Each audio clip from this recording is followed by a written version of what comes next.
ഞാൻ കോൾഗേറ്റിൻ്റെ ഡിസ്ട്രിബ്യൂഷൻ എടുക്കുകയാണെന്ന് വിചാരിക്കുക. ഞാൻ ഉടനെ അവരുടെ കമ്പനിയുടെ ഒരു പേസ്റ്റ് മേടിച്ച് തേച്ച് നോക്കി കൊച്ചിന് കൊടുത്ത് അത് കൊച്ചു വലുതായി പല്ല് കേടാവുന്നുണ്ടോ നോക്കിയിട്ടാണോ അതിൻ്റെ ഡിസ്ട്രിബ്യൂഷൻ എടുക്കുന്നത്. അങ്ങനെ എടുക്കാന്ന് കഴിഞ്ഞാൽ നമുക്ക് ഡിസ്ട്രിബ്യൂഷൻ കിട്ടില്ല, അവർ വേറെ ആമ്പിള്ളേർക്ക് കൊടുക്കും. ഇതുപോലെ തന്നെയാണ് ബിസിനസ് നമുക്ക് വേണ്ടി വെയിറ്റ് ചെയ്യത്തില്ല. എല്ലാ ബിസിനസ്സിനും ഒരു ടൈമുണ്ട്. ഒരു ബിസിനസ്സിന് ഒരു ഷെൽഫ് ലൈഫ് ഉണ്ട്. ആ ഷെൽഫ് ലൈഫിന് തീരുന്നതിന് മുമ്പ് അത് പെരിഷബിളാണ്. ഏത് ഓപ്പർച്യൂണിറ്റിയും പെരിഷബിളാണ്. ഇങ്ങനെ ലൈഫ് ലോങ് ഒരു ഓപ്പർച്യൂണിറ്റി ആയിട്ട് നിൽക്കില്ല. എല്ലാ ആൾക്കാർക്കും നമ്മൾ എന്തുമാത്രം സാഹചര്യങ്ങൾ അനുകൂലമാണെങ്കിലും നമ്മൾ അതിനകത്ത് നെഗറ്റീവ് കണ്ടുപിടിക്കാൻ ശ്രമിക്കും. സാഹചര്യങ്ങൾ എത്ര നെഗറ്റീവായിട്ടുള്ള സാഹചര്യത്തിൽ അതിനകത്ത് പോസിറ്റീവ് കണ്ടെത്തുന്ന ആൾക്കാരാണ് ജീവിതത്തിൽ വിജയിക്കുന്നത്. എത്ര നെഗറ്റീവായിട്ടുള്ള സാഹചര്യം എന്തുമാത്രം ആൾക്കാർ ഞാൻ കണ്ടിട്ടുണ്ടോ, വളരെ ഡീപ്പ് ക്രൈസിസ് നിൽക്കുന്ന പോലും അതിനകത്ത് പോലും അവർ പറയുന്നു തമ്പുരാൻ്റെ അനുഗ്രഹമുണ്ട്, അതുകൊണ്ടാണ് ഞാനിങ്ങനെ ഇരിക്കുന്നത് എന്ന് പറയുന്ന ആൾക്കാരെ എനിക്ക് പരിചയമുണ്ട്. അവർ എന്തുമാത്രം ക്രൈസിസിൻ്റെ നടുക്ക് നിൽക്കുന്നതിന് അകത്ത് അവരോട് സംസാരിച്ചാൽ പിന്നെ അവർ പറയുന്നത് അയ്യോ നമ്മളെ തമ്പുരാൻ കൈവിട്ടില്ല കേട്ടോ, ഇത്രയും പ്രവേശത്തിൽ വന്നിട്ടും തമ്പുരാൻ കൈവിട്ടില്ല എന്ന് പറയുന്നവർ കണ്ടിട്ടുണ്ട്. എന്നാൽ ഒരു കാര്യവുമില്ല. എല്ലാ സാഹചര്യങ്ങളും അനുകൂലമാണ്, പക്ഷേ കംപ്ലൈൻറ്റാണ്, പ്രശ്നങ്ങളാണ്. അവിടെ പ്രശ്നം, ഇത് പ്രശ്നം, മറ്റൊരു പ്രശ്നം, ഇങ്ങനെ നടക്കുന്നത്. അത് അവരുടെ സോഫ്റ്റ്വെയർ പ്രശ്നമാണ്. നമ്മുടെ സോഫ്റ്റ്വെയർ പ്രശ്നം എന്നുള്ളവർ നമ്മൾ തിരിച്ചറിയണം, നമ്മൾ കറക്റ്റ് ചെയ്യണം.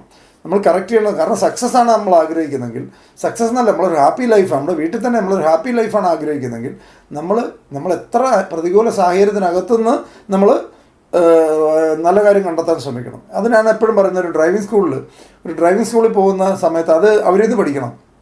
ഡ്രൈവിംഗ് പഠിക്കാൻ പോവുകയാണെങ്കിൽ അവർ പറയുന്നത് നമ്മുടെ സൈഡ് നോക്കും, നമുക്ക് പോകേണ്ട സൈഡ് കോൺസെൻട്രേറ്റ് ചെയ്യും, വേറെ സൈഡിലേക്ക് നോക്കരുതെന്ന് പറയും. നമുക്ക് എങ്ങോട്ടാണ് തിരിയേണ്ടത്, നമുക്ക് പോകേണ്ട ഡയറക്ഷനിലേക്ക് മാത്രമായിരിക്കണം ഫോക്കസ്, മറ്റേ സൈഡിലേക്ക് നോക്കരുതെന്ന് പറയും. സൈഡിലേക്ക് അങ്ങോട്ടും ഇങ്ങോട്ടും നോക്കരുത്, എങ്ങോട്ടാണോ പോകേണ്ടത് അവിടെ ഫോക്കസ് ചെയ്യുമെന്ന് പറയും ഡ്രൈവിംഗ്. ഇത് തന്നെയാണ് ജീവിതത്തിലെ പ്രിൻസിപ്പിളും. നമുക്ക് ഏതാണ് വേണ്ടത്? ഞാൻ ഇടയ്ക്കിടയ്ക്ക് പറയാറുണ്ട്, നമുക്ക് നമ്മുടെ ഇപ്പോഴത്തെ ചിന്ത, നമ്മുടെ ഇപ്പോഴത്തെ ടോക്ക്, നമുക്ക് വരുന്ന ഇപ്പോഴത്തെ ചിന്ത നമ്മളെ ശരിയായ ഡയറക്ഷനിലേക്കാണോ, നമ്മളെ ലക്ഷ്യത്തിലേക്ക് അടുപ്പിക്കുകയാണോ അല്ലയോ എന്ന് സ്വയം അവനോട് ചോദിക്കുക. അല്ലാന്നാണ് അവിടെ ഫുൾ സ്റ്റോപ്പ് ഇട്ടണം. ഇടയ്ക്കിടയ്ക്ക് ഒരു ദിവസം തന്നെ പല പ്രാവശ്യം നമ്മളോട് തന്നെ ചോദിക്കണം, എനിക്കിപ്പം വന്നുകൊണ്ടിരിക്കുന്ന ചിന്ത എന്നെ എൻ്റെ ലക്ഷ്യത്തിലേക്ക് അടുപ്പിക്കുകയോ ഇല്ലയോ?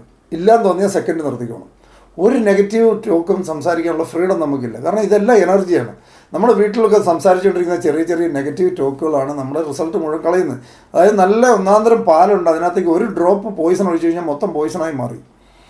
നമ്മുടെ തോട്ട്സ് കറക്റ്റ് ചെയ്യുക എന്നുള്ളതാണ് ഏറ്റവും ഇമ്പോർട്ടൻറ്റ്. കാരണം വർഷങ്ങളായിട്ട് നമ്മൾ നെഗറ്റീവായിട്ടുള്ള സോഫ്റ്റ്വെയർ കയറി പോയിട്ടുണ്ട് അറിയാതെ. നമ്മളെല്ലാം അതാണ് കൊച്ചുങ്ങൾ എല്ലാം സന്തോഷത്തോടെ കാണുന്നതെന്നാണ്. അവർ സോഫ്റ്റ്വെയർ ചെയ്തിട്ടില്ല. പിന്നെ നമ്മൾ സോഫ്റ്റ്വെയർ നമ്മുടെ വീട്ടിലും നാട്ടിലും എല്ലാവരും കയറി സോഫ്റ്റ്വെയർ ചെയ്ത് ആണ് അവർ നമ്മളെപ്പോലെ ആയി പോകുന്നത്. അവർ ചെറുപ്പത്തിൽ അവരെല്ലാം ഹാപ്പിയാണ്.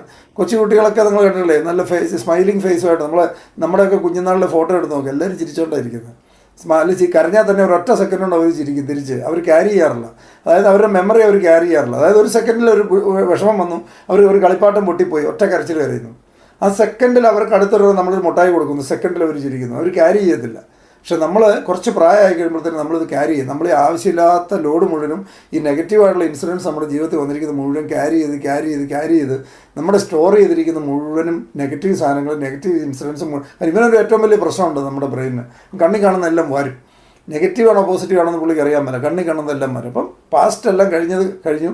Past is past. അതിനെക്കുറിച്ച് അത് നമുക്ക് പോയി ഒന്നും ചെയ്യാൻ പറ്റില്ല. നമുക്ക് ഫ്യൂച്ചർ മാത്രം, ഇപ്പോൾ പ്രസൻറ്റ് ഹാപ്പി ആയിട്ടിരിക്കുക എങ്കിൽ മാത്രമേ ഫ്യൂച്ചർ ഹാപ്പി ആക്കാൻ പറ്റുള്ളൂ.